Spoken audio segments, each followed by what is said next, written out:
horror over the last century, the atrocities of World War I, World War II, the Bosnian War, and Ukrainians in particular suffered under the rule of Joseph Stalin.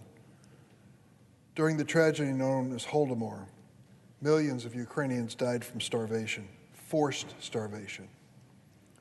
In the wake of some, if not all, of these atrocities, the world responded by bringing the perpetrators to justice.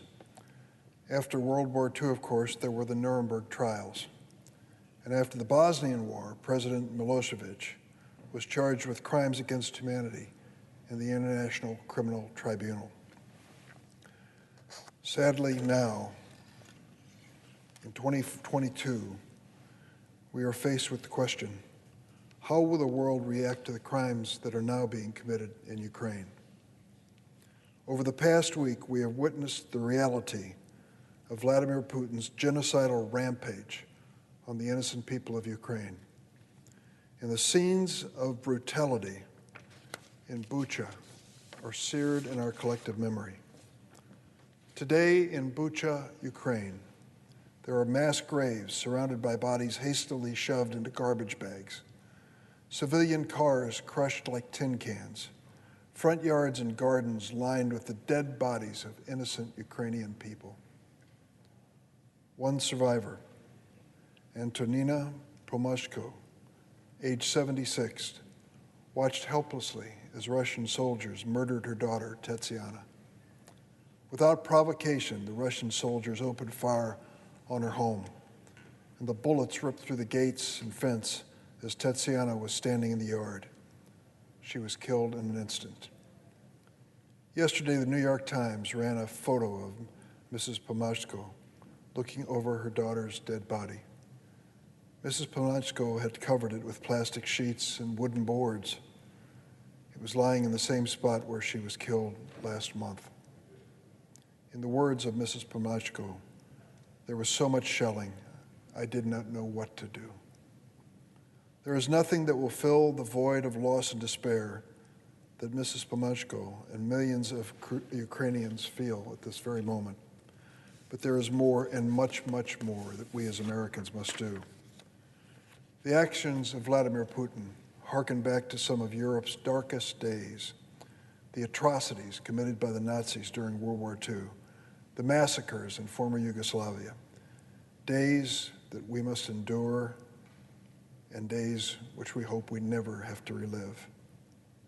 And as I mentioned, after the Allied forces liberated Europe in 1945, the world responded. It came together at the historic Nuremberg trials. When the trials first convened at the Palace of Justice on November 21st, 1945, Supreme Court Justice Robert H. Jackson delivered the opening statement, and he said, "The wrongs which we seek to condemn and punish have been so calculated, so malignant, so devastating, that civilization cannot tolerate their being ignored because it cannot survive their being repeated." Civilization cannot tolerate and cannot survive the war crimes we've witnessed in Ukraine going unpunished. President Biden recognized that fact on Monday in calling for a war crime trial for the horrors in Ukraine. President Lincoln once said to Congress when he proposed an end to slavery, "We, even we here, hold the power and bear the responsibility." It is within the power and responsibility of this body to deny safe haven in America or anywhere to perpetrators of these heinous crimes. Under existing law, foreign war criminals who come to the United States, incredibly, cannot be prosecuted. They cannot be held liable in civil action or even deported for their heinous crimes. Currently, the War Crimes Act only applies if the perpetrator or victim is a U.S. service member or a U.S. national. In other words, it would not cover Russian officials were they responsible for the commission of war crimes in Ukraine or Russian soldiers who committed those crimes. We also don't have a statute or law in America making crimes against humanity a violation of U.S. law. This was the primary offense prosecuted at Nuremberg, and it is a critical tool for holding violators accountable. Other grave human rights violations, including genocide and torture, are already crimes under U.S. law that cover any offender found in the United States. This should also be true for war crimes and crimes against humanity. And that is why I will introduce the War Crimes Accountability Act. The War Crimes Accountability Act would ensure the United States has the tools to hold accountable the perpetrators of war crimes and other atrocities. The bill expands the War Crimes Act to cover all war criminals who are in the United States, regardless of where they're from, and it fills the gap in our criminal code for prosecuting crimes against humanity so that we can hold perpetrators who come to this country accountable. This is not just a hypothetical idea. Consider one example. After the massacre of thousands of innocent men and boys in Srebrenica massacre, a war criminal named Marko Baskic made his way to the United States.